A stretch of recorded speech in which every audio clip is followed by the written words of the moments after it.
అందరూ బాగున్నారా? ఈరోజు పాయా సూప్ ఎట్లా చేయాలో చూసేద్దాము. ఈ పాయా సూప్ తాగడం వల్ల బొక్కలకు కాల్షియం వస్తుంది, చాలా బలం కూడా. 15 డేస్కి ఒకసారి ఈ పాయా సూప్ తాగితే హెల్త్కి కూడా మంచిది. జలుబు దగ్గు ఏమైనా ఉంటే కూడా కంట్రోల్ అయిపోతాయి ఈ పాయా సూప్ తాగడం వల్ల.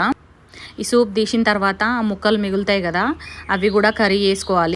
ఈ పాయా కర్రీ కానీ పాయా సూప్ కానీ 15 డేస్కి ఒకసారి నేను ఇంట్లో ప్రిపేర్ చేస్తూనే ఉంటా. మా ఇంట్లో కంపల్సరీ పాయా సూప్ తాగుతాం అనమాట.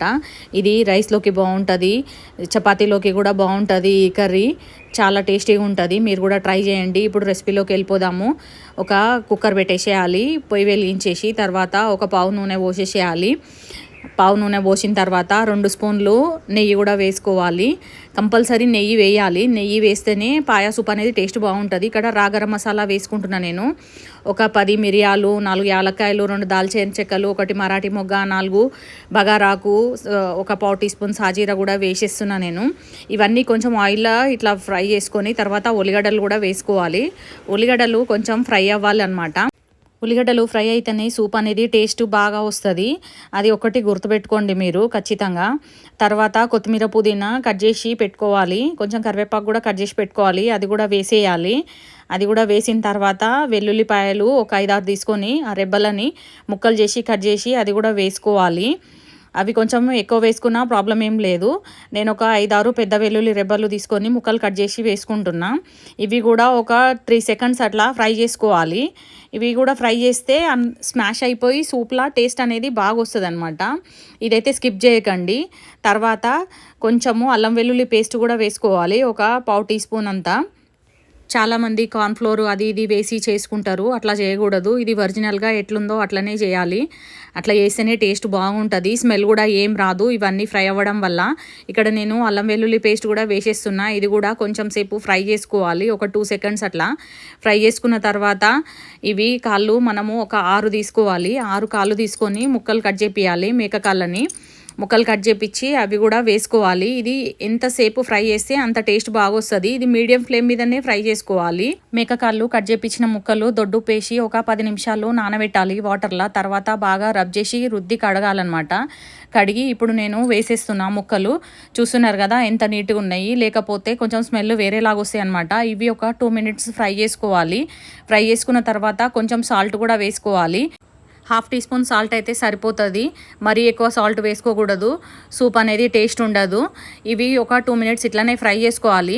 ఫ్రై చేసుకున్న తర్వాత పసుపు కూడా వేసుకోవాలి. పసుపు వేసి ఇంకొంచెం సేపు ఫ్రై చేయాలి. ఇదంతా మీడియం ఫ్లేమ్ మీదనే ఫ్రై చేయాలి, హై ఫ్లేమ్ మీద చేయకూడదు. హై ఫ్లేమ్ మీద చేస్తే మాడిపోతుంది, మాడిపోతే మళ్ళీ వేరే టేస్ట్ వస్తుంది సూప్ అనేది. ఇప్పుడు ఇక్కడ నేను పావు టీ స్పూన్ పసుపు కూడా వేసేస్తున్నా. పసుపు వేసిన తర్వాత బాగా కలుపుకొని ఒక 2 మినిట్స్ ఫ్రై చేసుకోవాలి. ఇక్కడ చూపిస్తున్న విధంగా ఫ్రై చేసుకోవాలి. ఫ్రై చేసుకొని దానికి సరిపడేటట్టు వాటర్ వేసుకోవాలి. కుక్కర్ పొంగకుండా వాటర్ చూసుకొని పోసుకోండి మీరు కూడా. వాటర్ పోసేసి మంచిగా కలుపుకోవాలి. కలుపుకున్న తర్వాత కుక్కర్ విజిల్ పెట్టేయడమే. 8 విజిల్స్ రావాలి కుక్కరు. అయితే ఫస్ట్ విజిల్ హై ఫ్లేమ్ మీద రావాలి, తర్వాత మీడియం ఫ్లేమ్కి సెట్ చేసుకోవాలి. 15 to 20 మినిట్స్ పడుతుంది ఈ సూప్ రావడానికి. నేను ఇక్కడ వాటర్ చూసుకొని మళ్ళీ వేసుకుంటున్నాను, మీరు కూడా చూసుకొని వేసుకోండి వాటర్. ఇక్కడ ఒక చిన్న టిప్ చెప్తాను నేను. కుక్కర్ది లబ్బర్ ఉంటుంది కదా మనం పెట్టేది, ఆ లబ్బర్ అనేది ఫ్రిడ్జ్లో పెట్టుకోవాలి. ఫ్రిడ్జ్లో పెట్టుకోవడం వల్ల కుక్కర్ పొంగకుండా ఉంటుంది అనమాట. స్టవ్ సిమ్లో పెట్టుకొని కుక్కర్ మూత పెట్టేయండి. పెట్టిన తర్వాత విజిల్ పెట్టుకోవడమే. తర్వాత ఇక్కడ ఒక 8 విజిల్స్ వచ్చిందాక వెయిట్ చేస్తున్నాను నేను. ఇది పెద్ద కుక్కర్ కాబట్టి 8 విజిల్స్ సరిపోతాయి. చిన్న కుక్కర్ పెడితే 10 విజిల్స్ పెట్టండి.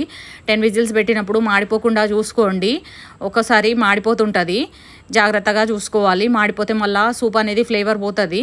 ఇక్కడ 8 విజిల్స్ తర్వాత నేను కుక్కర్ దింపేసి ఇక్కడ చూడండి సూప్ వచ్చేసింది. ఇట్లా రావాలి సూప్ అనేది, ఇట్లా మీద ఆయిలీగా కనపడాలి, అప్పుడైతేనే సూప్ వచ్చినట్టు. ఇది ఇప్పుడు సర్వ్ చేసుకుంటున్నా నేను. ఒక బౌల్లోకి తీసేసుకోండి, మొత్తం ఇట్లా వంపుకోండి. కార్న్ఫ్లోర్ అవి ఇవి ఏం కలపకండి, ఇట్లనే డైరెక్ట్ తాగాలి. ఇట్లా తాగితేనే టేస్ట్ బాగుంటుంది. దీంట్లో పెప్పర్ పౌడరు కొంచెం కొత్తిమీర పుదీనా చల్లుకోవాలి. ఇప్పుడు కర్రీ వండుకుందాము. దానికోసము మట్కి పెట్టేసి 2 పావులు నూనె పోసేయాలి. ఒక పెద్ద సైజు ఉల్లిగడ్డ ముక్కలు కట్ చేసుకొని అవి కూడా వేసి బాగా ఫ్రై చేయాలి. ఒక 2 మినిట్స్ ఫ్రై చేసిన తర్వాత కొత్తిమీర పుదీనా కూడా వేసుకోవాలి. కొంచెము కొత్తిమీర పుదీనా వేసి అది కూడా ఫ్రై చేయాలి. ఉల్లిగడ్డలు కొంచెం ఫ్రై కావాలి. తర్వాత అల్లం వెల్లుల్లి పేస్ట్ కూడా వేసుకోవాలి, 1 టీ స్పూన్ అంతా. తర్వాత ఒక పావు టీ స్పూన్ పసుపు కూడా వేసుకోవాలి. ఇవి బాగా ఫ్రై కావాలి. ఫ్రై అయిన తర్వాత టమాటా కూడా వేసుకొని బాగా మగ్గనియాలి.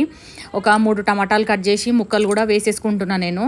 ఇది ఎక్కువ ఉడకాల్సిన అవసరం లేదు. ఇక్కడ 2 స్పూన్లు కారం వేసేసుకున్నా. తర్వాత 1 టీ స్పూన్ ఉప్పు కూడా వేసుకున్నా. ఇవి కొంచెం ఫ్రై చేసుకోవాలి ఒక 2 మినిట్స్. 1 టీ స్పూన్ ధనియాల పొడి, ఒక పావు teaspoon garam masala powder కూడా వేసుకోవాలి. ఇవన్నీ వేసి కొంచెం ఫ్రై చేసుకోవాలి. ఫ్రై చేసుకున్న తర్వాత మనము ఉడికించుకున్న ముక్కలు ఉన్నాయి కదా, ఇవి మేకకాళ్ళ ఈ ముక్కలు అవి కూడా వేసేసి బాగా కలుపుకొని 4 కాజు 4 బాదాము మిక్సీ పట్టి పేస్ట్ చేసుకోవాలి. ఆ పేస్ట్ కూడా వేసేయాలి. ఇప్పుడు ఈ పేస్ట్ వేయడం వల్ల కొంచెం గ్రేవీ లాగా అవుతుంది కర్రీ అనేది. ఒక 1 మినిట్ ఫ్రై చేసుకోవాలి. ఫ్రై చేసుకొని వాటర్ కలుపుకోవాలి. వాటర్ కలుపుకొని ఒక 10 మినిట్స్ సిమ్లో ఉడికించుకోవాలి. అంతే, కర్రీ అయిపోతుంది. ఇక్కడ చూపిస్తున్నా కదా నేను, కన్సిస్టెన్సీ చూసుకొని వాటర్ కలుపుకోవాలి. కర్రీ కన్సిస్టెన్సీ చూసుకొని 10 మినిట్స్ సిమ్లో ఉడికించుకుంటే కర్రీ అయిపోతుంది. కాళ్ళకూర రెడీ అయిపోయినట్టే. ఇది చపాతీలకి, అన్నంలకి, దేనికైనా బాగుంటుంది ఈ కూర. నా రెసిపీస్ నచ్చితే లైక్ చేయండి, షేర్ చేయండి, కామెంట్ చేయండి. ఈ వీడియో నచ్చితే సబ్స్క్రైబ్ చేసుకోండి. Thanks for watching. ఇక్కడ కొత్తిమీర పుదీనా జల్లేసి దింపేస్తున్నా నేను కర్రీని.